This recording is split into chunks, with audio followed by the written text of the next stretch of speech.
संत रामपाल जी महाराज एक ऐसे महान संत जिन्होंने अपनी सतभक्ति, तत्व ज्ञान, करुणा और सेवा के बल पर समाज में नई मिसाल कायम की है। संत रामपाल जी महाराज की अगुवाई में उनके सभी सतलोक आश्रमों से समाज कल्याण के अद्भुत कार्यों ने समाज को सुनहरे भविष्य की एक नई उम्मीद दिखाई है। संत रामपाल जी महाराज से नाम दीक्षा लेने के बाद लाखों लोगों की लाइलाज बीमारियां जैसे कैंसर, एड्स आदि ठीक हुई। संत जी के ज्ञान से प्रेरित होकर उनके अनुयायियों ने लाखों यूनिट रक्तदान किया। संत जी ने लाखों बहन बेटियों का दहेज मुक्त विवाह करवाया।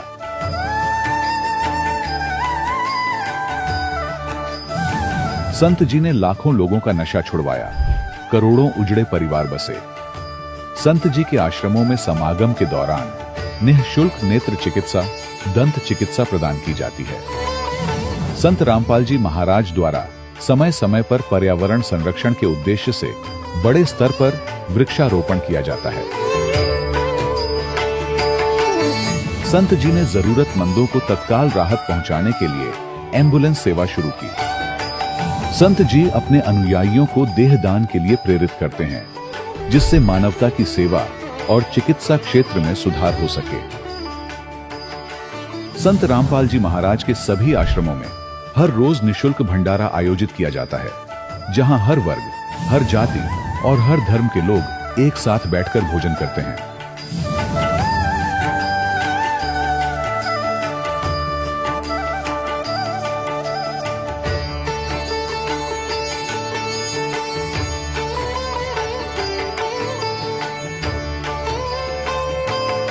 संत रामपाल जी महाराज के आश्रम में हजारों बुजुर्गों को सम्मान और प्यार के साथ जीवन जीने का अवसर मिलता है। उनके खाने, रहने और स्वास्थ्य की पूरी जिम्मेदारी संत रामपाल जी महाराज उठाते हैं। अनाथ बच्चों के लिए संत रामपाल जी महाराज के सभी आश्रम किसी वरदान से कम नहीं। यहाँ उन्हें शिक्षा, संस्कार और भविष्य के लिए बेहतर अवसर प्रदान किए जाते हैं। चाहे बाढ़ हो, भूकंप या महामारी, संत रामपाल जी महाराज और उनके अनुयायी हमेशा ही जरूरतमंदों के लिए सबसे आगे खड़े रहते हैं। कोविड महामारी के दौरान संत रामपाल जी महाराज के आश्रमों से करोड़ों लोगों के लिए भोजन, दवाइयां और जीवन रक्षक सामग्रियां उपलब्ध कराई गई। चाहे गरीब की मदद हो या किसी शोषित और पीड़ित वर्ग के हक और सम्मान की लड़ाई, संत रामपाल जी महाराज ने हमेशा ही उनकी दबी आवाज को सरकारों तक पहुंचाया है और उन्हें उचित न्याय दिलवाने में अहम भूमिका अदा की है। समाज में आध्यात्मिक और सामाजिक मूल्यों के प्रति जागरूकता लाने में संत रामपाल जी महाराज हर कदम पर मानवता के सच्चे सेवक साबित हुए हैं। संत रामपाल जी महाराज का जीवन हमें सिखाता है कि सच्ची सेवा वही है जो निस्वार्थ भाव से की जाए।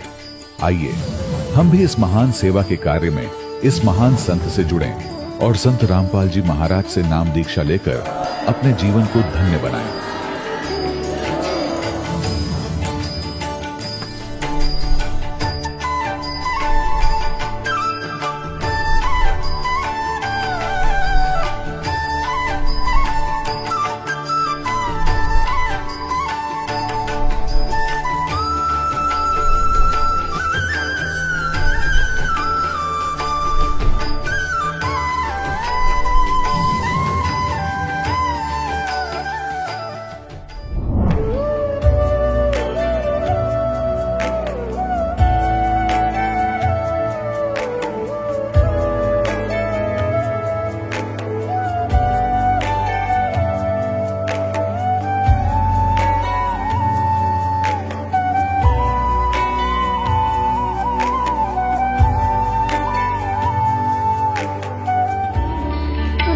परमात्मा को पाने तथा उसका वास्तविक लाभ प्राप्त करने के लिए पवित्र बाइबल में प्रमाण है कि प्रभु ने मनुष्य को अपना ही स्वरूप बनाया। 6 दिन में सृष्टि रचकर 7वें दिन विश्राम किया। कुरान शरीफ में प्रमाण है कि हजरत मोहम्मद को खुदा स्वयं कह रहे हैं कि मैंने तुम्हें उस परमात्मा की महिमा बताने के लिए भेजा है। वो परमात्मा कबीर है जिसने 6 दिन में सृष्टि रची तथा 7वें दिन तख्त पर जा विराजा। उसकी खबर किसी बाखबर से पूछ कर तो देखो। कृपया अवश्य सुनिए जगत गुरु तत्वदर्शी संत रामपाल जी महाराज के अमृत वचन। सत साहिब दर्शकों, हर व्यक्ति अपने जीवन में सुख और शांति की चाहत में हर भक्ति साधना को अपनाता है, लेकिन जब उसे कहीं से भी सुख और शांति की प्राप्ति नहीं होती है तो वह मानसिक तनाव का शिकार हो जाता है। दर्शकों, ऐसी ही कहानी थी महाराष्ट्र की रहने वाली माधुरी दससरिया जी की। माधुरी जी ने भी अपने जीवन में सुख की तलाश में सभी प्रकार की भक्ति साधनाएं अपनाई, अनेकों प्रकार के मंत्र जाप भी किए, व्रत भी रखे और तीर्थों की यात्रा भी की, लेकिन फिर भी इन्हें न तो अपने जीवन में सच्ची शांति मिली और न ही सुख की अनुभूति हुई। लेकिन दर्शकों, आज माधुरी जी का कहना है कि जब से मुझे संत रामपाल जी महाराज की शरण मिली है तथा मैंने जब से संत रामपाल जी महाराज द्वारा बताई गई आदि सनातनी भक्ति को अपनाया है, तब से मेरा और मेरे परिवार का जीवन पूर्णतः बदल गया है। दर्शकों, आखिर माधुरी जी ऐसा क्यों कह रही हैं? आखिर माधुरी जी ने अपनी सभी पारंपरिक भक्ति साधनाओं को त्याग कर संत रामपाल जी महाराज द्वारा बताई गई भक्ति साधना को क्यों अपनाया? आखिर इसके पीछे की सच्चाई क्या है? आइए सुनते हैं माधुरी जी की कहानी, उन्हीं की जुबानी। जी नमस्कार। नमस्कार सर। क्या नाम है जी आपका? जी मेरा नाम माधुरी दसरिया। कहाँ से हैं आप? सर मैं गोंदिया डिस्ट्रिक्ट महाराष्ट्र से। संत रामपाल जी महाराज जी से नाम दीक्षा लेने से पहले क्या भक्ति साधना करते थे आप? सर संत रामपाल जी महाराज जी से नाम दीक्षा लेने से पहले हमारे घर पे पूरी जितने भी हिंदू धर्म में देवी देवता होते हैं सभी की भक्ति चलती थी, और साथ ही उसके बाद में हमारे घर पे मेरी पूरी फैमिली महानुभाव पंथ से जुड़े हुए थे, और मेरे एक अंकल थे वो जय गुरुदेव पंथ से भी जुड़े हुए थे। तो इस तरीके से हमारे घर में जो पूजा वगैरह चलती थी ज़्यादातर तो महानुभाव पंथ से जुड़ने के बाद श्री कृष्ण जी की भक्ति चलती थी। जब आप हिंदू धर्म की पारंपरिक पूजा कर ही रहे थे तो फिर आपको संत रामपाल जी महाराज जी से नाम दीक्षा लेने की क्या जरूरत आन पड़ी? जी, ज़रूरत ऐसी थी कि मैं बचपन से ही जो भक्ति होती है उसमें मेरा लगाव था। तो एक्चुअल में मैंने बचपन से अपने घर में जो देवी देवताओं की भक्ति होती थी, जैसे मम्मी मेरी बचपन से, मैं जब छोटी थी तभी से गायत्री जी की पूजा करती थी। फिर जैसे ही मैं थोड़ी बड़ी हुई हमारे घर में महानुभाव पंथ से जुड़ गए थे। तो इस तरीके से जो मेरी भक्ति की जो बचपन से ही रुचि थी वो बहुत ज़्यादा थी। तो सर मैं हमेशा से चाहती थी कि परमात्मा कोई ऐसा मतलब मिले जिनसे हमारी मोक्ष हो, या मतलब मन में लगन थी कि परमात्मा के शरण में हमको जाना है जो कि पूर्ण परमात्मा हो। तो इस तरीके से सर जब हमारे घर पे एक्चुअल में मेरे जो दादाजी हैं वो सबसे पहले उनसे जुड़े थे, मतलब संत रामपाल जी महाराज से। जो हमारे गांव में एक अंकल थे उन्होंने उनको बताया था कि संत रामपाल जी महाराज हैं, और जो अंकल पहले से जुड़े हुए थे उनको भी काफ़ी सारे लाभ हुए थे। तो इस तरीके से जो मेरे दादाजी थे, एक्चुअल में हम महानुभाव पंथ से तो थे, लेकिन जो मेरे दादाजी थे वो भी कहीं ना कहीं भक्ति की तलाश में थे कि वो पूर्ण परमात्मा हमको मिल जाए। तो उन्होंने संत रामपाल जी महाराज का रेगुलर सत्संग वगैरह देखना स्टार्ट किया। उसके बाद में जैसे जैसे वो सत्संग 2-3 महीने तक के रेगुलर देखे, ज्ञान को समझे से क्योंकि संत रामपाल जी महाराज जो है वो पूर्ण मतलब जितने भी अपने धर्म ग्रंथ है, 4 वेद, 6 शास्त्र, 18 पुराण, कुरान शरीफ, बाइबल, गुरु ग्रंथ साहिब, सभी को खोल खोल के दिखाते हैं। तो इस तरीके से मेरे दादाजी ने संत रामपाल जी महाराज जी से नाम दीक्षा लिया। और फिर साथ ही फिर बाद में जैसे जैसे हमारी फैमिली जॉइंट फैमिली थी तो मेरे चाचा जी और जो भी मेरे दोनों चाचा जियों ने नाम दीक्षा लिए। फिर उसके बाद में मैं, जो कि मेरा कोई इंटेंशन नहीं था संत रामपाल जी से नाम दीक्षा लेने का, लेकिन एक्चुअली एक बार जब हमारे घर में हरियाणा जा रहे थे संत रामपाल जी के आश्रम में, तो मैंने सोचा कि नहीं बस घूम के आना है, इस तरीके से मैं गई थी वहाँ पे। तो फिर जब जाने के बाद में मैंने देखा कि वहाँ का जो माहौल था, जो भी भगत लोग थे वो इतने ज़्यादा फ्रेंकली थे, मीन्स उनसे बातें करके, और मतलब जो हमने सुना था मतलब सत्संग में थोड़ा सा कि सतलोक होता है, सतलोक जैसा कुछ होता है, तो वहाँ जाने के बाद में ऐसा फील हुआ और मैंने एक्चुअल में संत रामपाल जी महाराज जी से फिर नाम दीक्षा ली। जैसे कि आपने बताया कि आपने संत रामपाल जी महाराज जी से नाम दीक्षा ली, तो हम आपसे ये जानना चाहेंगे कि संत रामपाल जी महाराज जी से नाम दीक्षा लेने के बाद क्या आपको कोई लाभ मिला?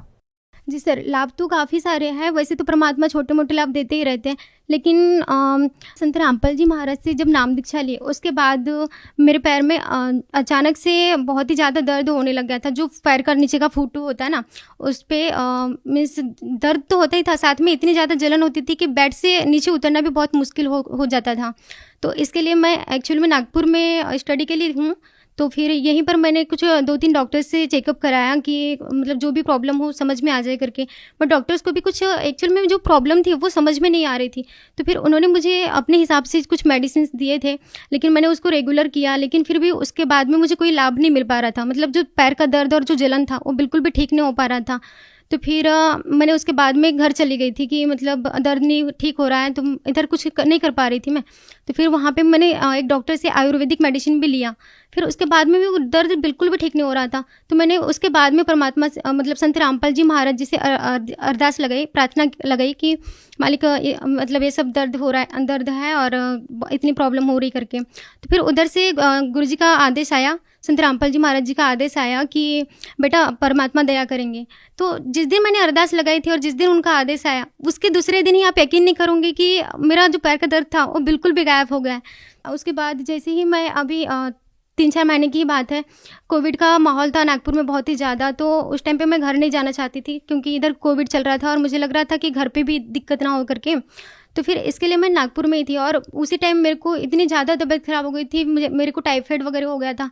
तो मैंने मतलब पहले टेस्ट कराया था, फिर डॉक्टर ने रिपोर्ट में बताया कि मुझे टाइफाइड है करके। तो फिर मैंने टाइफाइड के लिए रेगुलर 4-5 दिन तक के जो इंजेक्शन उन्होंने बताया था डोज, वो लेती रही, लेकिन उससे भी मुझे बिल्कुल भी लाभ नहीं हो रहा था। मतलब कुछ टाइम के लिए तो होता था, फिर से वो वही चालू हो जाता था, फीवर साथ में खांसी इतनी ज़्यादा थी, बहुत ही ज़्यादा। और फिर यहाँ पे नहीं ठीक हुआ तो फिर मैं घर चली गई थी। तो घर पे मैं अपने इधर के ही डॉक्टर को जो मतलब जिनसे मैं हमेशा चेकअप कराया करती थी, उस डॉक्टर के पास गई। उन्होंने भी कहा कि आपको ये डोज लेना पड़ेगा जो टाइफाइड के लिए होता है। तो फिर उन्होंने मुझे 3-4 मतलब जो 4-5 डोज होते हैं वो रेगुलर इंजेक्शन के साथ में ग्लूकोज भी लगाया। और फिर उसके बाद भी साथ में मेरी खांसी की सिरप भी चल रही थी जो डॉक्टर ने मुझे एडवाइस किया था।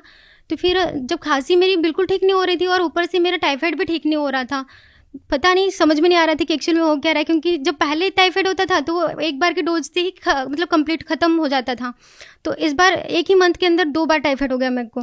तो फिर जब डॉक्टर से भी कुछ नहीं हो रहा था, मतलब डॉक्टर की मेडिसिन वगैरह से भी मेरी तबीयत बिल्कुल भी ठीक नहीं हो रही थी। तो फिर मैंने परमात्मा संत रामपाल जी महाराज से अरदास लगवाई, प्रार्थना लगवाई कि मालिक फिर से ये सब प्रॉब्लम्स हो रही है करके। तो फिर गुरु जी का आदेश आया संत रामपाल जी महाराज का कि परमात्मा दया करेंगे। और आप फिर से यकीन नहीं कर पाओगे कि फिर से संत रामपाल जी महाराज ने इतनी दया करी कि वो जो टाइफाइड था और जो खांसी थी, मैंने बिल्कुल भी कोई मेडिसिन नहीं लिया उसके बाद में, कुछ भी नहीं, वो दूसरे दिन से ही ठीक होना स्टार्ट हो गया था। तो इसके बाद में मैं अपनी फैमिली के कुछ लाभ बताना चाहूँगी। जैसे मेरे दादाजी थे, उनको पहले जब कोई बिच्छू होता है वो काटता है तो सबको पता है कि कितनी जलन वगैरह फील होता है, जलन होता है, या फिर हमको तुरंत डॉक्टर के पास लेकर जाना पड़ता है। उसके अलावा उसके बिना कुछ ऑप्शन नहीं रहता है कि वो ठीक हो जाए करके। लेकिन वैसे ही जब पहले मेरे दादाजी को कभी बिच्छू ने काटा तो उनको भी ऐसा ही होता था कि डॉक्टर के पास लेके गए, या फिर जो हमारे ज़्यादातर गाँव में तो झाड़ फूँक वगैरह करके उसको ठीक कराते थे, तो ऐसा होता था। लेकिन जब हमने संत रामपाल जी महाराज से नाम दीक्षा लिए, उसके बाद में उनको इतने बड़े बिच्छू ने काटा और आप यकीन नहीं करोगे, उन्होंने सिर्फ सतनाम का, जो हमारे संत रामपाल जी महाराज जो सतनाम का जाप देते हैं वो उन्होंने किया। तो उसी से मतलब जो बिच्छू का जो भी डंक वगैरह जो लगा था, उसका जो इफेक्ट होने वाला था वो बिल्कुल भी कुछ भी नहीं हुआ उन्हें, मतलब नॉर्मल तरीके से पूरे ठीक हो गए। तो इससे ये कह सकते हैं कि संत रामपाल जी महाराज ही मतलब ऐसा कर सकते हैं। तो और इसके बाद में जी मेरे चाचा जी भी थे, मतलब एक तो बाहर रहते थे डॉक्टरी के लिए, उनकी भी इनकम आती थी, लेकिन उनको भी यही नहीं मतलब समझ में नहीं आता था। उसके पहले भी वो जय गुरुदेव पंथ से जुड़े थे, लेकिन फिर भी उनको कोई लाभ फील नहीं हो रहा था कि सच में परमात्मा वाले कोई लाभ मिल रहा है। इनकम तो आ रही है बट पता ही नहीं चलता था कहाँ जा रही है, क्या हो रहा था। तो अभी उनकी खुद की कार है, तो मालिक ने हमको परमात्मा संत रामपाल जी महाराज ने आर्थिक लाभ भी दिए हैं, मानसिक लाभ भी दिया है और इस तरीके से शारीरिक लाभ भी दिए हैं जी। और एक सबसे बड़ा लाभ हम बोल सकते हैं कि जो हमारे फैमिली में थे, मेरे चाचा जी से लेके मेरे पापा दादाजी जो भी थे हमारे घर पे, सभी लोग मतलब इतना नशा करते थे, चाचा जी वगैरह पापा। तो मतलब तंबाकू के बिना तो वो रह ही नहीं पाते थे। कभी कभी तो मैं खुद उनके तंबाकू उठा के फेंक देती थी कि घर पे नशा नहीं करना करके। लेकिन जिस दिन से उन्होंने संत रामपाल जी महाराज से नाम दीक्षा लिए हैं, उसके बाद से उन्होंने नशा करना तो छोड़ो, अगर कोई घर पे आया और मांगे कि बीड़ी पीने के लिए हमको माचिस भी चाहिए तो वो भी नहीं देते हैं। तो इतना ज़्यादा हमारे लाइफ में चेंजेस आया है संत रामपाल जी महाराज की वजह से। तो हमें इतने सारे लाभ परमात्मा ने दिए हैं। देखिए, आपकी इतनी छोटी उम्र है पढ़ने लिखने की, खेलने कूदने की, इस उम्र में आप संत रामपाल जी महाराज जी से नाम दीक्षा लेके भक्ति कर रहे हैं, क्या कारण है? जी, भक्ति करना इसलिए भी इम्पॉर्टेंट है, जैसे हम भौतिक शिक्षा को बहुत ही ज़्यादा इम्पोर्टेंस देते हैं, तो उसी के साथ-साथ में हमको आध्यात्मिक शिक्षा की भी ज़रूरत है। आप भौतिक शिक्षा बोले तो जैसे हम एजुकेशन ले रहे हैं या फिर हम किसी गोल को अचीव करने के लिए काफ़ी मेहनत करते हैं, अपना पूरा टाइम इन्वेस्ट करते हैं उसमें, लेकिन उसकी गारंटी नहीं रह पाती है, क्योंकि आप देखते ही हैं अब हमारे समाज में लोग अचीव गोल तो बनाते हैं लेकिन उसके लिए मेहनत भी करते हैं। आज आप अपने भारत में ही देख रहे होंगे कि इतनी ज़्यादा बेरोजगारी बढ़ गई है, तो इसके पीछे एक ही रीज़न है कि जो हमारा जो जनरेशन है, जो हमारी एडल्ट जनरेशन है, इसमें ज़्यादातर लोग नशे में धुत रहते हैं या फिर जो कहीं इधर उधर फ्रेंड्स के साथ में मस्ती करने में बिजी रहते हैं, भक्ति पे उनका बिल्कुल भी ध्यान नहीं होता है, और जो एक्स्ट्रा की चीज़ें हैं जो हमें नहीं करनी चाहिए उस पर ज़्यादा ध्यान देते हैं, और इस तरीके से वो अपना जो लाइफ का इम्पोर्टेंस जो समय रहता है, टाइम रहता है, क्योंकि टाइम बहुत ही ज़्यादा इम्पोर्टेंट है और इतना अनमोल है कि हम इसे अगर थोड़ा भी वेस्ट कर दे इधर उधर तो हम अपने गोल से पीछे हट जाते हैं। शिक्षा के साथ साथ हमको भक्ति करना भी ज़रूरी है, क्योंकि जब हम भक्ति करेंगे तो मतलब जो परमात्मा है हम पे उन पर पूरा यकीन रहेगा कि अगर हमारी वो किस्मत में नहीं भी रहा तो भी परमात्मा हमें अपने कोटे से वो दे सकते हैं। तो आप सभी से मैं कहना चाहूँगी कि जब हम संत रामपाल जी महाराज से नाम दीक्षा लेकर भक्ति करना स्टार्ट करेंगे तो उसके बाद में आपको खुद में अपने आप में चेंजेस देखने को मिलेगा, क्योंकि जो भगत होते हैं उनके जो बिल्कुल भी नशा नहीं करते हैं, जो मूवीज़ नहीं देखते हैं, मतलब हर तरीके से जो बुराई से दूर रहते हैं, तो इस तरीके से आपका जीवन तो सुखी होगा ही, साथ में जो हमारे भारत में इतनी बड़ी प्रॉब्लम है बेरोजगारी की वो भी तो पूरी तरह से खत्म हो जाएगी, और जो अभी देख रहे हैं कि कोरोना काल में इतनी त्रासदी मची हुई है, तो साथ ही ये भी पूर्ण परमात्मा स्वयं संत रामपाल जी महाराज के रूप में आए हुए हैं, तो वो उनसे ये सारी चीज़ें दूर हो सकती है। माधुरी जी, संत रामपाल जी महाराज जी के बारे में ये कहा जाता है कि वो वेद और शास्त्रों के तथ्यों को तोड़ मरोड़ के पेश करते हैं, इसके बारे में आप क्या कहना चाहेंगे? क्या ये वाकई में सच है? जी देखिए, जो संत रामपाल जी महाराज है, आज तक के हमने जितने भी अपने भारतवर्ष में जो संत और जो भी महामंडलेश्वर जो बोलते हैं उनको देखे हैं, किसी ने भी हमारे सदग्रंथों को खोलकर नहीं दिखाया है, और सिर्फ एकमात्र सच्चे संत रामपाल जी महाराज जी है जिन्होंने अपने जितने भी सदग्रंथ है, गीता जी है, वेद है, 4 वेद, 6 शास्त्र, 18 पुराण, कुरान शरीफ, बाइबल, गुरु ग्रंथ साहिब, सभी से उन्होंने मतलब इंटरनेशनल टीवी पे खोल के दिखा रहे हैं कि देखो इस ग्रंथ में ये चीज़ लिखी हुई है और आप लोग क्या कर रहे हैं। तो परमात्मा जो संत रामपाल जी महाराज है उन्होंने सारी बातें प्रमाणित करके दिखाया है, ऐसा आज तक के किसी भी संत ने नहीं दिखाया, और उस पूर्ण परमात्मा का नाम तक के नहीं बताया कि वो पूर्ण परमात्मा है कौन। माधुरी जी, जैसा कि आपने बताया कि संत रामपाल जी महाराज अन्य संतों से बिल्कुल हटकर ज्ञान देते हैं, तो हम आपसे ये जानना चाहेंगे कि संत रामपाल जी महाराज अन्य धर्मगुरुओं से किस प्रकार से अलग ज्ञान देते हैं? जी देखिए, संत रामपाल जी महाराज बाकी संतों से इस प्रकार अलग है कि हम अपने भारतवर्ष में जितने भी संत महंत को देखते हैं वो अपने उनके खुद के धर्म ग्रंथ होते हैं उनको उसका ही नॉलेज पूरी तरीके से नहीं होता है, और वो मनमाना आचरण लोगों को बताते हैं, उनको अपने ही शास्त्रों का ज्ञान नहीं होता है। तो हम अगर संत रामपाल जी महाराज को देखें तो वो अपने ही सदग्रंथ, जैसे हिंदू धर्म के तो हिंदू धर्म के ही ग्रंथ नहीं, वो सभी धर्मों के सदग्रंथ से ही प्रमाणित करके बताते हैं कि वो पूर्ण परमात्मा कौन है। सभी लोग बोलते हैं कि पूर्ण परमात्मा एक है, जैसे एक साईं बाबा भी बोलते थे कि सबका मालिक एक है, और उन्हीं को आज लोग परमात्मा मानने लग गए, लेकिन हमको सबका मालिक जो एक बोलते थे उसका ही नाम नहीं पता है, जो कि संत रामपाल जी महाराज जी ने सभी धर्म ग्रंथों से प्रमाणित करके हमें उस पूर्ण परमात्मा का नाम बताया और पूर्ण परमात्मा की भक्ति दिया उन्होंने। वो पूर्ण परमात्मा जिनके बारे में संत रामपाल जी महाराज प्रमाणित करके बताते हैं अपने कुरान शरीफ में, बाइबल में, गुरु ग्रंथ साहिब में, हर जगह प्रमाणित है कि वो पूर्ण परमात्मा कबीर जी है। तो इस प्रकार से संत रामपाल जी महाराज जी अन्य धर्म गुरुओं से अलग है।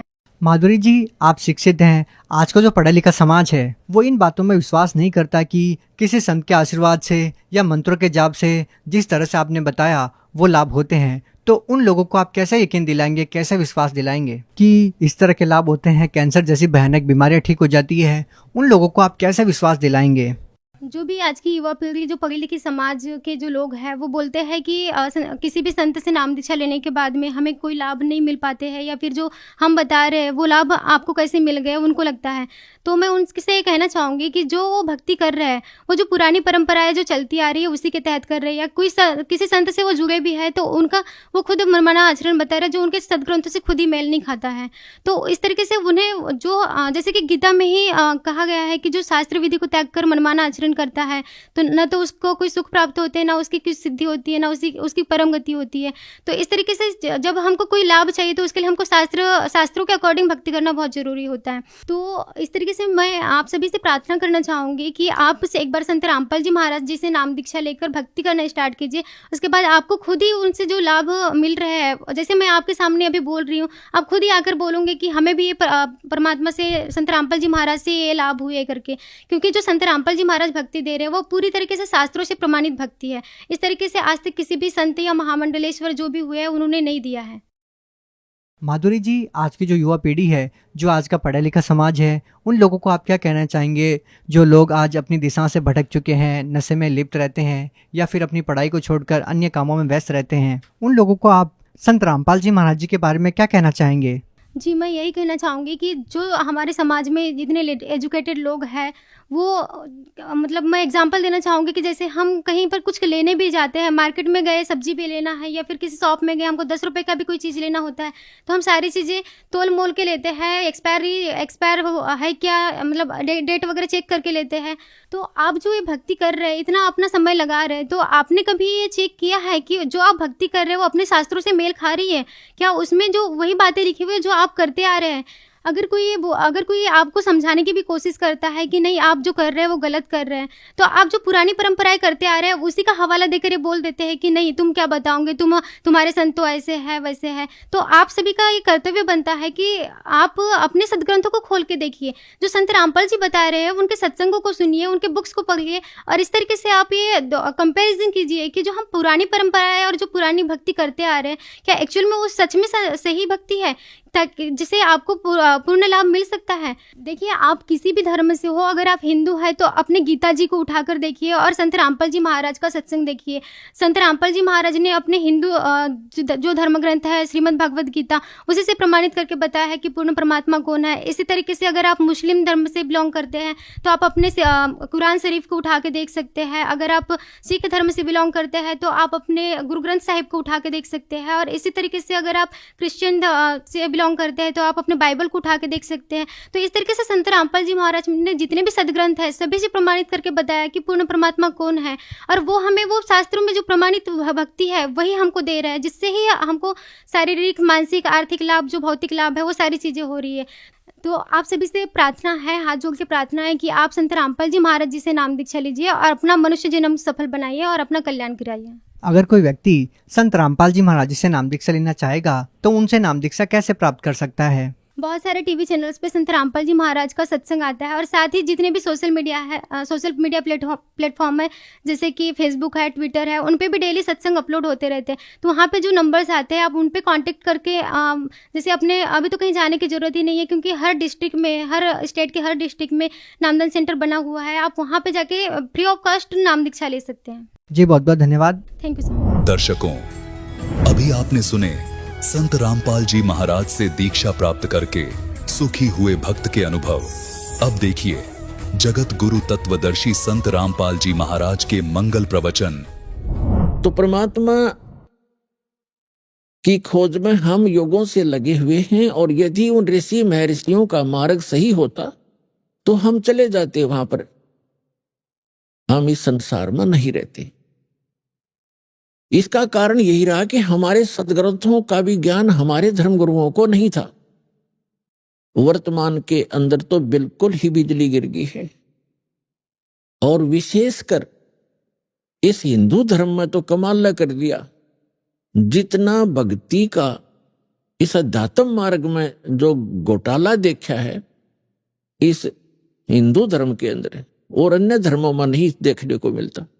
अन्य धर्मों के धर्मी जैसा कोई कुरान शरीफ का मानने वाला है, कम से कम कुरान शरीफ को आधार तो मान रहा है, और उसके अनुसार जैसा भी उनकी परंपरा वो एक ही तरह की भक्ति करे। इसी प्रकार ईसाई धर्म में देख ले, सिख धर्म में देख लो और हिंदू धर्म में देख ले, जितने गुरु उतनी ही पूजा, जितने जो ज्ञान है उतने ही देवता। कोई कुछ पूज रहा है, कोई कुछ पूज रहा है, कोई कुछ बता रहा है, कोई कुछ बता रहा है, कोई आधार नहीं। जबकि हमारे सदग्रंथ हैं उनको तो देखे हम झांक के, तो हमारे धर्म गुरुओं को हमारे धर्म ग्रंथों का भी ज्ञान नहीं था। इस कारण से हमारे उन अनमोल रत्न, जो अनमोल खजाना हमारा हमारे ही घर में छुपा पड़ा था, ये हमारे धर्मगुरु उसको हमारे सामने रख नहीं सके, जिस कारण से हम गरीब से गरीब होते चले गए। हम आध्यात्मिक गरीब हो गए, निर्धन हो गए। कबीर साहब कहते हैं, कबीर सब जग निर्धना और धनवंता ना कोई, धनवंता सो जानिए जिस पर राम नाम धन होए। तो हमारे पास राम नाम धन नहीं रहा, जिस कारण से हम भिखारी बन गए। तो पुण्यात्मा, अब हमने फिर राम नाम के धन को पुनः संग्रहित करना है शास्त्र अनुकूल साधना करके। अब आज का जो समागम प्रारंभ हुआ है, इसका उपलक्ष्य है कि ज्येष्ठ सुदी पूर्णमासी को वो परम अक्षर ब्रह्म जो हमारे पिता हैं, जो हमारे हमदर्द हैं, जो हमारे दुख में दुखी होते हैं, जो हमें सुखी करने के लिए, और सतलोक जो स्थान हम छोड़कर आए हैं जहां हम सुखी रहा करते थे, उसकी खबर बताने के लिए, खबर देने के लिए, उसकी जानकारी देने के लिए वो परमात्मा स्वयं ही आते हैं।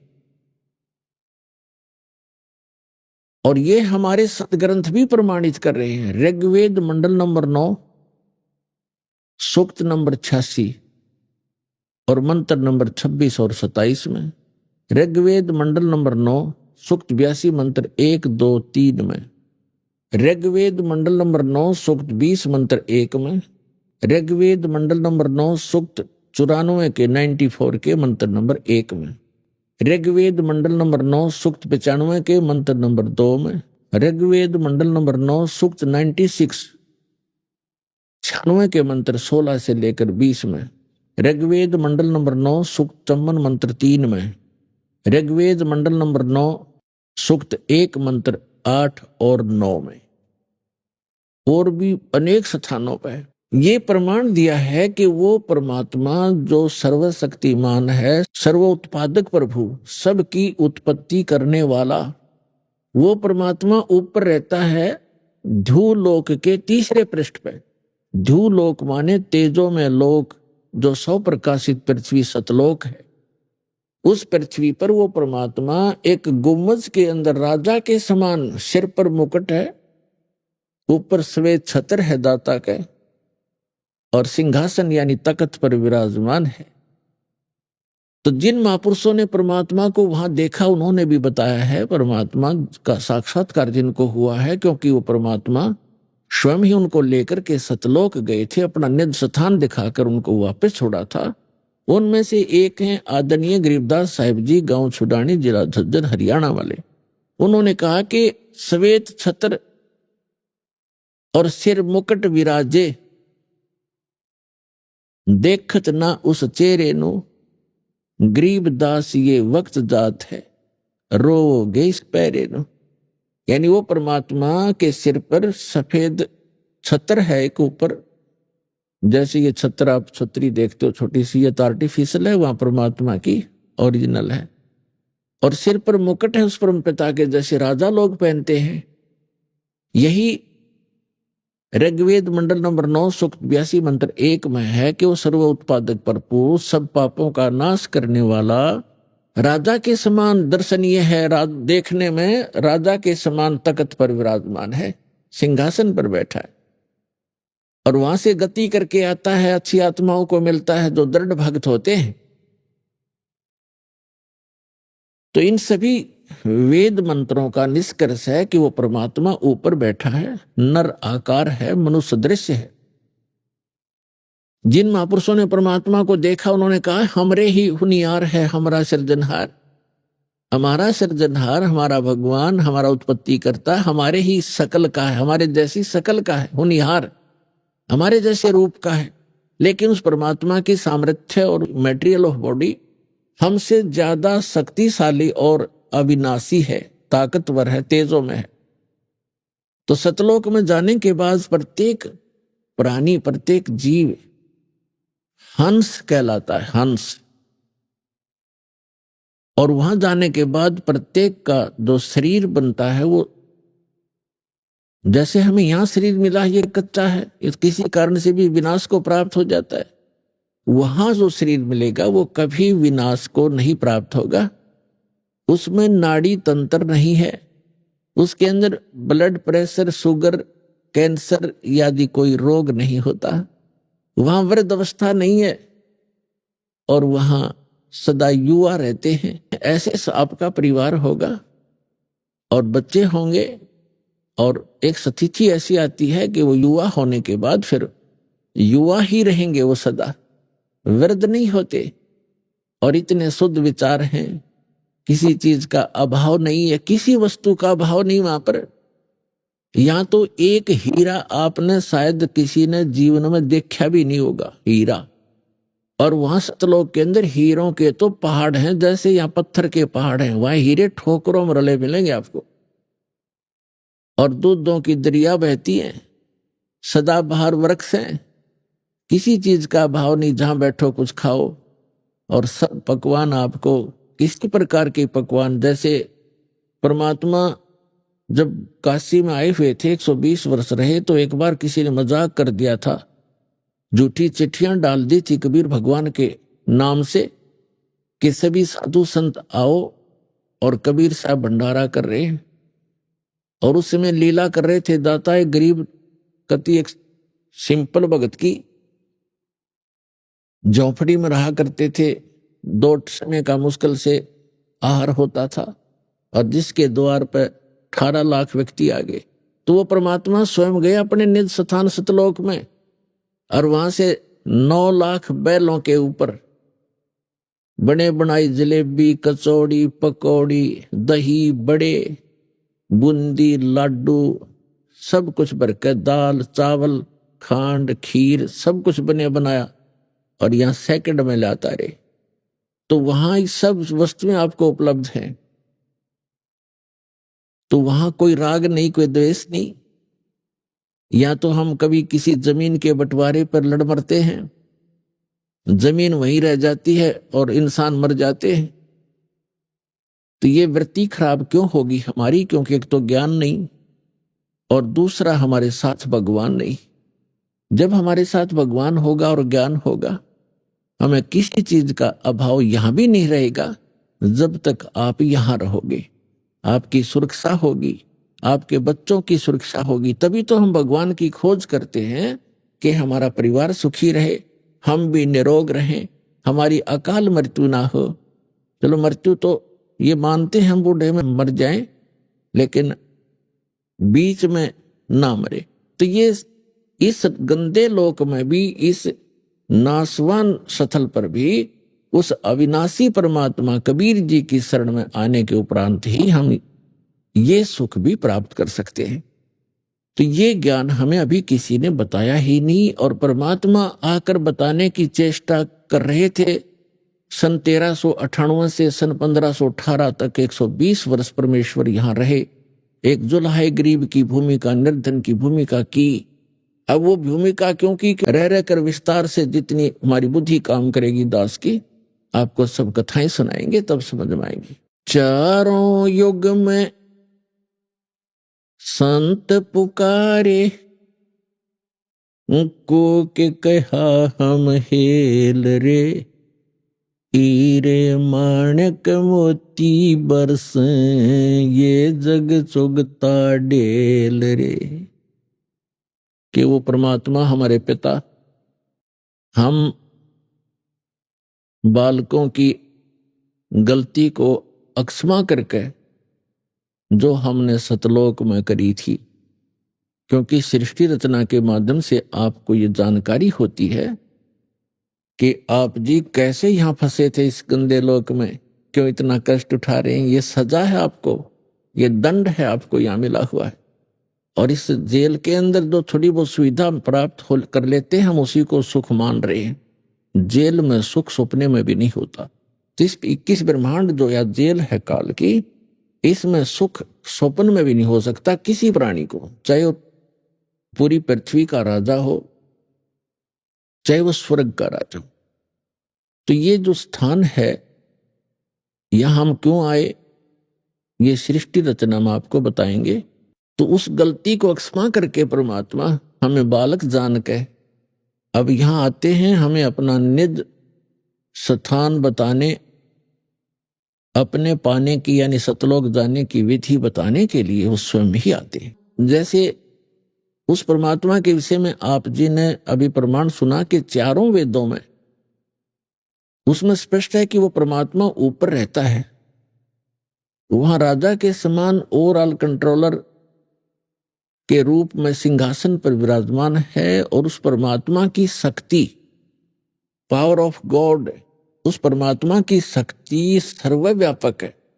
वो परमात्मा एक देशीय है, एक स्थान पर रहता है। जैसे सूर्य एक देशीय है और उसकी जो शक्ति है वो निराकार रूप में प्रत्येक को प्रभावित कर रही है। उष्णता उसकी शक्ति है।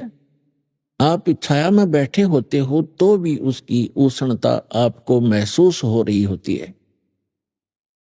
इसी प्रकार परमात्मा की जो शक्ति है प्रत्येक कण कण में विद्यमान है। परमात्मा एक स्थान पर है, नर आकार है और वहां से गति करके यहां आता है। वो उद्देश्य क्या रखता है आने का, पर वेदों में भी आपको बहुत बार प्रमाणित किया है और आगे भी बताएंगे कि वो परमात्मा यथार्थ भक्ति मार्ग बताने के लिए ही यहां आता है। हमें यदि किसी वस्तु की आवश्यकता है तो मोक्ष मार्ग है वो। मोक्ष माने यहां इस बंधन से छूट जावा जो कर्म बंधन से हम बंधे हुए हैं, और कर्मों के बंधन से छुड़वाने वाले को बंदी छोड़ कहते हैं। और कर्म के बंधन को केवल वो बंदी छोड़ परमेश्वर सत्य पुरुष कबीर साहब ही छुड़वा सकते हैं। मासा घटे न तिल बधे विधना लिखे जो लेख, सच्चा सतगुरु मेट कर ऊपर मारे मेघ। अब जब परमात्मा यहां आते हैं हम उस परमात्मा को पहचानते नहीं। क्यों नहीं पहचानते? क्योंकि हमने डेफिनेशन ऑफ गॉड व रॉन्ग सुन रखी होती है। परमात्मा की जो परिभाषा है वो हमने गलत सुन रखी होती है, जिस कारण से हम परमात्मा का कुछ और ही दृष्टिकोण से विवेचन करते रहते हैं और वही धारणा हमारे हृदय में समाई रहती है। इसलिए वो परमात्मा यहां परमात्मा कम और एक मानव की तरह अधिक लीला करता है ताकि वो हम उसके निकट रहकर कुछ उनके ज्ञान को फॉलो कर सके। तो इसलिए वो परमात्मा स्वयं आकर के यहां पर ज्ञान देते हैं। वो परमात्मा ऊपर रहते हैं, वहां से गति करके आते हैं, अच्छी आत्माओं को मिलते हैं और उनको फिर अपने सतलोक ले जाकर अपना गवाह बनाकर छोड़ जाते हैं। अब उन गवाहों ने, उन जो साक्षी बने परमात्मा के, जिनको भगवान मिले, उन्होंने और साथ में हमारे पवित्र सदग्रंथों ने, दोनों ने रिल मिलकर ये सिद्ध कर दिया कि परमात्मा कैसा है, कहाँ रहता है, उसका नाम क्या है, उसके पाने की विधि क्या है, वो मेथड कौन सा है जिससे हम परमात्मा प्राप्त कर सकते हैं। और जो सदग्रंथों में और जिनको परमात्मा मिले उन महापुरुषों के अनुभव की जो उनकी अपनी अमर वाणी है, एफिडेविट है, वो दोनों मेल खा जाते, फिर संशय नहीं रहेगा आपको। फिर संशय नहीं रहेगा कि हम जो कर रहे हैं वो ठीक है या गलत है, वो फिर स्वस्थ हो जाएगा। इसलिए उस परमात्मा ने बताया है, वो परमात्मा चारों युगों में आते हैं और वो स्वयं ही आकर अपना ज्ञान कराते हैं। अथर्ववेद कांड नंबर 4 अनुवाक नंबर 1 मंत्र 1 से 7 में ये सारी सृष्टि रचना कोड वर्डों में दे रखी कि वो परमात्मा कबीर देव है, कबीर साहब है, और वो सभी ब्रह्म का भी, परब्रह्म का भी और सभी ब्रह्मांडों का रचनहार है। और वो अपने द्वारा रची हुई सृष्टि को स्वयं ही ठीक ठीक बताता है। अन्य तो अटकलबाजी लगाते हैं, जैसे ब्रह्मा जी ने देवी पुराण में अटकलबाजी लगा रखी है। ऐसा सुना जाता है, ज्ञान और अज्ञान के आधार से मैं बता रहा हूं। तो जहां ज्ञान है फिर वो ज्ञान कहां रहा? अब थोड़े से हलवे में थोड़ा सा रेत भी डाल दे तो वो स्वाद ही सारा करकरा हो गया। इस प्रकार वो परमात्मा स्वयं आते हैं और क्या बताते हैं? चारों युग में संत पुकारे, को के कहा हम हेल रे, हीरे माणिक मोती बरसे, ये जग चुगता ढेल रे। परमात्मा कहते हैं मैं चारों युगों में आया और चारों युगों में अच्छी आत्माओं को मिला जो संत कहलाए, और हमने आवाज लगा लगा कर कूक कहा हम हेल रे। कूक माने ऊंचे स्वर तक गुरज गुरज के आवाज लगा लगा के बताया कि ये साधना तुम कर रहे हो गलत है, ये पूजा गलत है, ये साधना करो। शास्त्र विधि त्याग कर मनमाना आचरण करने वाले डड़े ढो रहे हैं। ये जग चुगता ढेल रे, हीरे मोती समझकर कंकर इकट्ठे किए बैठे हो आप, और हम हीरे और मोती इनकी वर्षा कर रहे हैं शास्त्र अनुकूल साधना और मंत्रों की, जिससे आपको मोक्ष रूपी हीरे प्राप्त होंगे, आपका जीव सुखी होगा। हमरा ज्ञान किन्हे ना सुनिया, पर भी लेन जाते है दुनिया। हमारा ज्ञान किसी ने नहीं सुना और वहां पर भी लेने जाते। जैसे आप देख रहे हो केदारनाथ के ऊपर इतना भयंकर फ्लड आकर के बदल फट गया, वहां तहस नहस हो गई, बहुत से नुकसान हुए, बहुत से श्रद्धालु मारे गए। यदि अमरनाथ के ऊपर जाते हैं, शायद ही कोई ऐसा वर्ष गया होगा जिसमें 100, 200, 1000, 15 से ना मरे हों दर्शक श्रद्धालु। तो पुण्यात्माओं, आत्मा भगवान बिना रह नहीं सकती, इसका स्वभाव है। इसको आवश्यकता उस भगवान की, जिस दिन से ये उससे बिछुड़ी है उसी दिन से उसको वो सुख नहीं प्राप्त हो रहा जिसको ये छोड़कर आ चुकी है। तो यहां परमात्मा कहते हैं हमरा ज्ञान किने ना सुनिया, और वहां धक्के खान जात है दुनिया, पर भी लेने जाती जोड़ तालाब में नहाने के लिए। है कहीं गीता और वेदों में प्रमाणिक की साधना से मोक्ष होगा? तो ये कहां से ग्रहण किया? ये शास्त्र विरुद्ध साधना है। इन लोक वेद बना रखा है अज्ञानी संतों, ऋषियों और आचार्यों ने। अब परमात्मा क्या बताते हैं? सतयुग में सत सुकृत कह टेरा, त्रेता नाम मुनींदर मेरा, द्वापर में करुणा में कहाया, और कलियुग नाम कबीर दराया। चारों युग में संत पुकारे, और कूक कहा हम हेल रे, हीरे माणिक मोती बरसे, ये जग चुगता ढेल रे।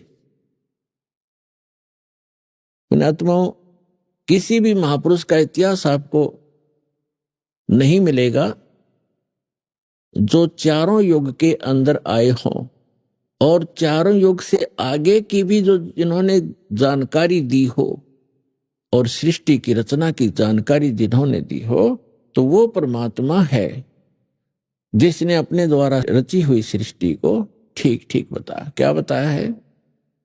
परमात्मा इस वर्तमान के चल रहे चतुर्युगी में सबसे पहले सतयुग के अंदर सत सुकृत नाम से यहां प्रकट हुए थे, और ये लीला ऐसी ही करते हैं परमात्मा, वो परम अक्षर ब्रह्म। इनफैक्ट वास्तव में यदि कोई भगवान है, परमात्मा है, तो एक ही है। परमात्मा एक है, प्रभु अनेक हैं। पुणात्मा, धीरे धीरे आप बच्चे हो, इस अध्यात्म मार्ग की जब आप पीएचडी कर लोगे तब इन कोड वर्डों को समझोगे। अभी तो हम सभी को ही भगवान कह देते हैं, सभी को परमात्मा कहते हैं। फिर आपको लास्ट में एक ही परमात्मा नजर आएगा, जैसे श्रीमद् भगवद गीता अध्याय नंबर 15 के श्लोक नंबर 16 और 17 में 3 पुरुष हैं, एक सरपुरुष, एक अक्षर पुरुष। सरपुरुष ये ब्रह्म है जिसके लोक में हम रह रहे हैं, ये काल है। ये 21 ब्रह्मांड का पुरुष है, 21 ब्रह्मांड का स्वामी है, 21 ब्रह्मांड का मालिक है, केवल 21 ब्रह्मांड का। और एक ब्रह्मांड के अंदर ये पृथ्वी लोक, स्वर्ग लोक, पाताल लोक, ब्रह्मा विष्णु महेश के लोक, धर्मराय का लोक, निरंजन का लोक, और आगे दुर्गा का लोक, ये सारे मिलाकर एक ब्रह्मांड कहलाता है। ऐसे ऐसे 21 ब्रह्मांड है, उनका प्रभु है, उनका स्वामी है ये ब्रह्म, लेकिन ये परमात्मा नहीं है, ये काल है। और 7 संग ब्रह्मांड का स्वामी है जो परब्रह्म, जिसको अक्षर पुरुष कहते हैं, तो वो भी स्वामी है 7 संग ब्रह्मांड का, लेकिन वो परमात्मा नहीं है। परमात्मा वो होता है जो श्रेष्ठ आत्मा हो। श्रेष्ठ आत्मा वो होता है जो किसी को दुख ना दे, सुख के अतिरिक्त उसके कोई विधान ना हो। तो वो परमात्मा सत्य पुरुष है जो असंख्य ब्रह्मांड का स्वामी भी है और परमात्मा भी है। वो सत्य पुरुष है।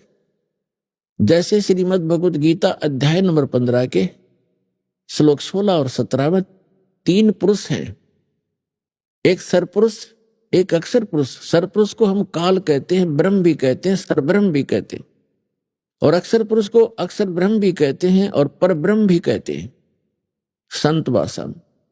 और तीसरा जो परमात्मा, उसे परम अक्षर ब्रह्म भी कहते हैं, उसे परम अक्षर पुरुष भी कहते हैं, और उसको परमेश्वर भी कहते हैं, सत्य पुरुष। सत्य माने अविनाशी, पुरुष माने प्रभु परमात्मा।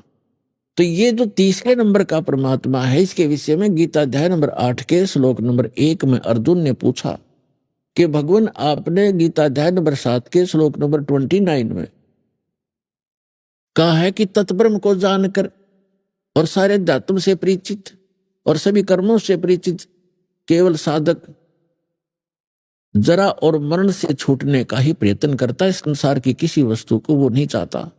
तो वो ऐसा वो तत्ब्रह्म है। तो 8वें अध्याय के प्रथम मंत्र में गीता जी में पूछा है किम तत्ब्रह्म, वो तत्ब्रह्म क्या है, वो कौन है वो तत्ब्रह्म। तो गीता अध्याय नंबर 8 के श्लोक नंबर 3 में गीता ज्ञानदाता कहता है वो परम अक्षर ब्रह्म है, वो सर्वशक्तिमान परमात्मा, परम अक्षर ब्रह्म, सबसे श्रेष्ठ। परम माने श्रेष्ठ, अक्षर माने अविनाशी और ब्रह्म माने परमात्मा। अब जैसे अक्षर पुरुष को भी अक्षर पुरुष कहा है, परब्रह्म को भी अक्षर माने अविनाशी, लेकिन यहां परम अक्षर पुरुष कहा है कि उस वास्तव में अविनाशी परमात्मा वो है श्रेष्ठ, सबसे श्रेष्ठ। अब जैसे एक मिट्टी से बना हो, एक स्टील से बना हो, तो उस मिट्टी वाले की तुलना में वो स्टील वाला स्थायी ज्यादा है, लेकिन उसका नाश होगा एक दिन, उसको जंग लगेगा। और वास्तव में सोना जो है उसको जंग नहीं लगता, तीसरा मटेरियल वो समझो। तो ऐसे वो परमात्मा परम अक्षर ब्रह्म है। तो गीता अध्याय नंबर 15 के श्लोक नंबर 16 और 17 का ये निष्कर्ष है कि इस पृथ्वी वाले लोक में, नाशवान लोकों में 2 प्रभु प्रसिद्ध है, एक सरपुरुष एक अक्षर पुरुष। और इनके अंतर्गत जितने प्राणी हैं वो भी नाशवान है। जीवात्मा तो किसी की भी नहीं मरती, हो तो पशु पक्षियों की भी नहीं मरती, वो तो अलग विषय है। फिर 15वें अध्याय के 17वें श्लोक में कहा कि उत्तम पुरुष है तू अन्य। उत्तम पुरुष माने श्रेष्ठ भगवान पुरुषोत्तम, वो तो इन दोनों से अन्य है, सरपुरुष और अक्षर पुरुष से। और परमात्मा इति उदारते, जिसको परमात्मा कहा जाता है, परमात्मा श्रेष्ठ, श्रेष्ठ आत्मा जो कभी दुख ना दे किसी को। और ये लोग तरमाविष्य विवर्ती अवैश्वर है, जो तीनों लोकों में प्रवेश करके सबका धारण पोषण करता, वो है अविनाशी परमात्मा। तो ये परमात्मा परमेश्वर, ये जो तीसरे नंबर का भगवान है, ये सबका जनक है और ये है वास्तव में परमात्मा। बाकी स्वामी है, प्रभु है। तो यहां थोड़ा सा आपको धीरे धीरे सारा ज्ञान कराएंगे। तो क्या बताया है कि चारों युग में ये परमात्मा आते हैं और ये लीला करते हैं। जैसे ऋग्वेद मंडल नंबर 9 और सूक्त नंबर 1 मंत्र 8 में कहा है कि वो सब पापों का नाश करने वाला परमात्मा 3 सतिथि से हम सबका धारण पोषण करता है। वो 3 सतिथि कैसी है? एक सतिथि में परमात्मा सतलोक में रहता है, तेजो में शरीर है उस परमेश्वर का, मनुष्य दृश्य है, वो सिंहासन पर विराजमान है, एक बहुत बड़ा गुम्बद है, स्तूप है बहुत बड़ा, और वो बहुत सुंदर सफेद कलर का है, तेजो में है, उसके अंदर से भी नूर निकल रहा है। उसके बीच में सिंहासन पर परमात्मा विराजमान है, एक राजा के समान बैठे हैं, उनके सिर पे मुकुट है और ऊपर छत्र है और उनके ऊपर चंवर अपने आप भी होता है जब इच्छा होती है, और बाकी वो रखा भी रहता है। अभी आपने सुने संत रामपाल जी महाराज के मंगल प्रवचन। आइए अब सुनते हैं संत रामपाल जी महाराज से नाम दीक्षा लेकर सतभक्ति करके अद्भुत लाभ प्राप्त करने वाले अनुयायी के विचार। दर्शकों, मनुष्य अपने जीवन में सभी देवी देवताओं की भक्ति और भूत प्रेतों की आराधना करता है, लेकिन फिर भी वो असाध्य रोगों से पीड़ित रहता है। दर्शकों, ऐसी ही कहानी थी राजस्थान के रहने वाले शिवचरण सैनी जी की। शिवचरण जी ने अपने जीवन में अनेकों प्रकार की भक्ति साधनाएं अपनाई और पूजा पाठ, झाड़ फूंक, तांत्रिक क्रियाएं भी की। शिवचरण जी प्रसिद्ध मेहंदीपुर बालाजी धाम पर भी अपने दुखों का निवारण करवाने के लिए गए थे, लेकिन इसके बावजूद भी इन्हें न तो शारीरिक सुख मिला और न ही मानसिक शांति मिली। लेकिन दर्शकों, आज शिवचरण जी का कहना है कि जब से मैंने संत रामपाल जी महाराज से नाम दीक्षा ली है और सभी प्रकार की शास्त्रों के विरुद्ध साधना को त्यागा है और संत रामपाल जी महाराज द्वारा दी गई शास्त्रानुकूल भक्ति साधना को अपनाया है, तब से मेरा जीवन पूर्ण रूप से बदल गया है। अब मेरे असाध्य रोग पूर्णतः समाप्त हो गए हैं। दर्शकों, आखिर संत रामपाल जी महाराज ने शिवचरण जी को ऐसी कौन सी मंत्र रूपी जड़ी दे दी जिससे इनके असाध्य रोग छू मंत्र हो गए? आखिर इसके पीछे की सच्चाई क्या है? आइए सुनते हैं शिवचरण जी की कहानी, उन्हीं की जुबानी। सर नमस्कार। सत साहेब। सर क्या नाम है आपका? शिवचरण सैनी नाम है मेरा। शिवचरण जी कहाँ से आए आप? मदनपुरी से आया हूँ। जिला कौन सा है? अलवर है। सर, संत रामपाल जी महाराज की शरण में आने से पहले आप क्या भक्ति साधना करते थे? सर, हम वो भैरू जी और देवी की पूजा पाठ करते थे और भोपा के नाम से जाने जाते हैं। आज भी हमको बताते हैं तो गांव में भोपाल के नाम से जाने जाते हैं।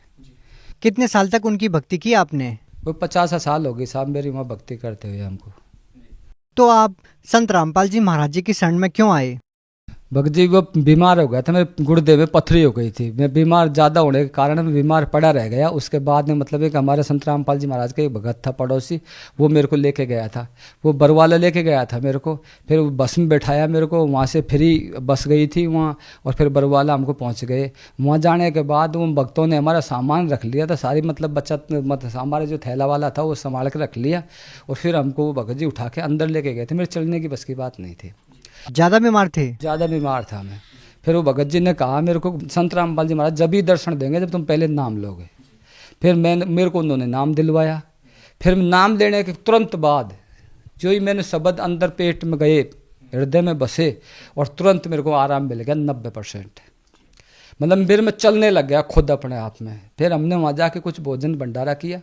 भोजन भंडारा करने के बाद में हम फिर वहाँ सत्संग स्थल पर बैठ गए। फिर गुरु जी ने हमको दर्शन देने की आवाज़ लगाई। संत रामपाल जी महाराज ने वहाँ आवाज़ मिली कि भाई गुरु जी दर्शन देंगे। फिर हम दर्शन की लाइन में लग गए।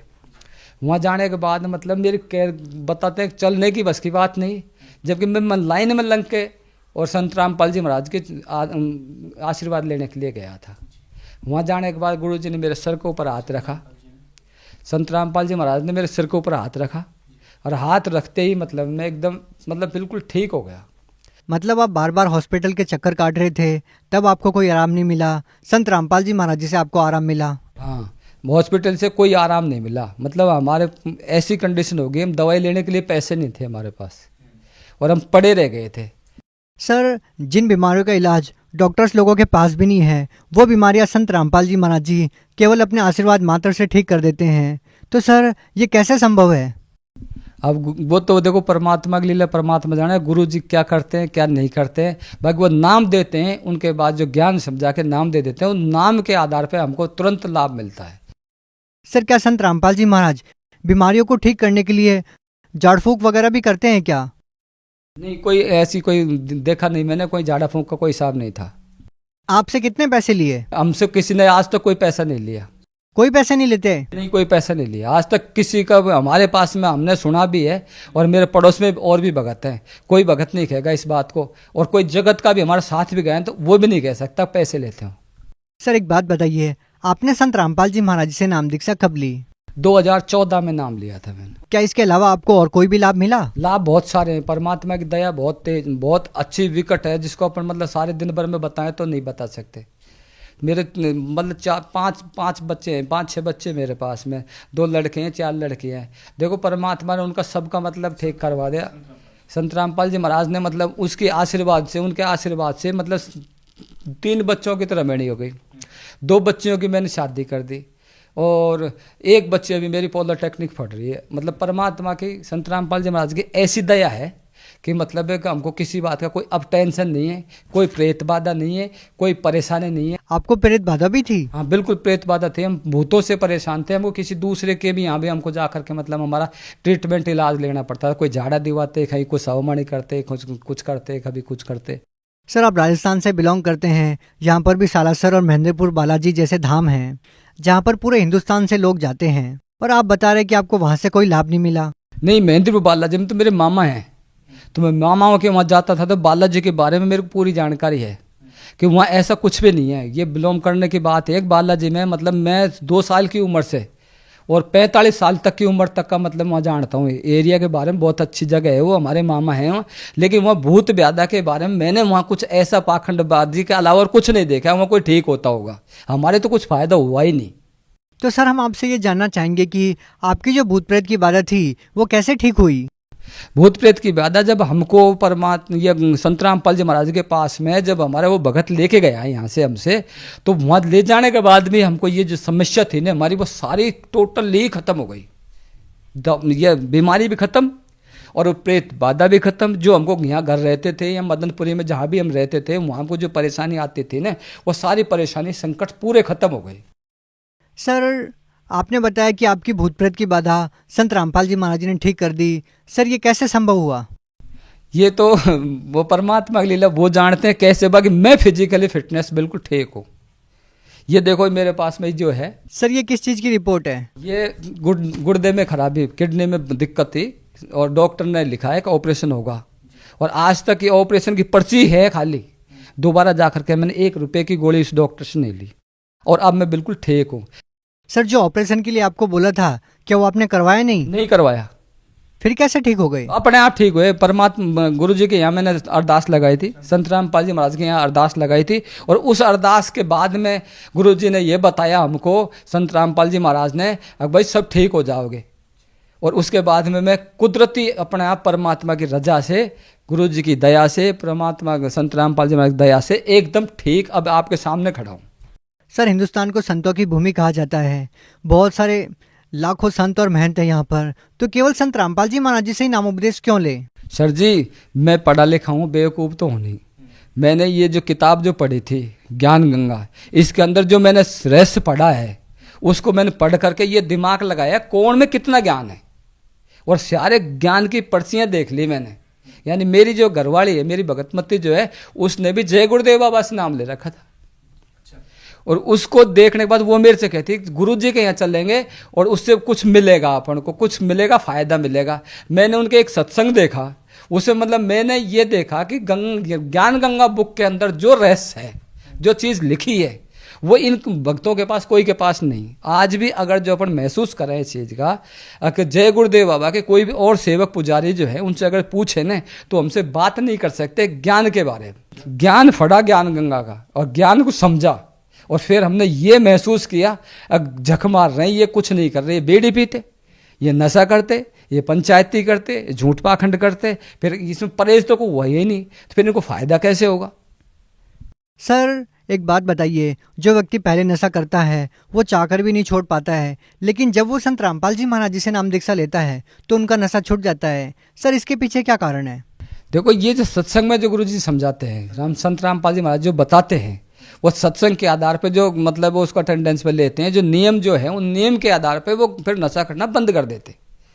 सर आप भगत समाज को क्या संदेश देना चाहेंगे? भगत समाज से ये संदेश देना चाहते हैं कि इस जगत के अंदर अगर अपन को जीव की मुक्ति करनी है, अपने आप की चाहे मुक्ति मत करवाओ, बाकी इस जीव की अगर जो अपने शरीर में जो जीव बंद है उसकी मुक्ति करानी है, तो ये सत्य नाम ले करके संत रामपाल जी महाराज को गुरु बना करके और अपनी मुक्ति करवा सकते हैं। बाकी और कोई माध्यम है ही नहीं। सर अगर कोई व्यक्ति संत रामपाल जी महाराज जी से नाम दीक्षा लेना चाहता है तो उनसे नाम दीक्षा कैसे ले सकता है? उनसे जुड़ना पड़ेगा, उनसे नाम दीक्षा लेनी पड़ेगी। कैसे ले सकते हैं? ये जो पीली पट्टी में जो नीचे नंबर आते हैं, ये उन पट्टियों के नंबर पे कॉल करो और कॉल करने के बाद में उनसे संपर्क जोड़ लो और आपको प्रत्येक जिले में, हमारे यहाँ अलवर के अंदर तो मतलब है ही नामदान केंद्र, वहाँ के नाम लो और जो रोस्टर जो है, नियम जो है, उसके आधार पर सतनाम भी मिलेगा, सारनाम भी मिलेगा। बहुत बहुत धन्यवाद। सत्साई।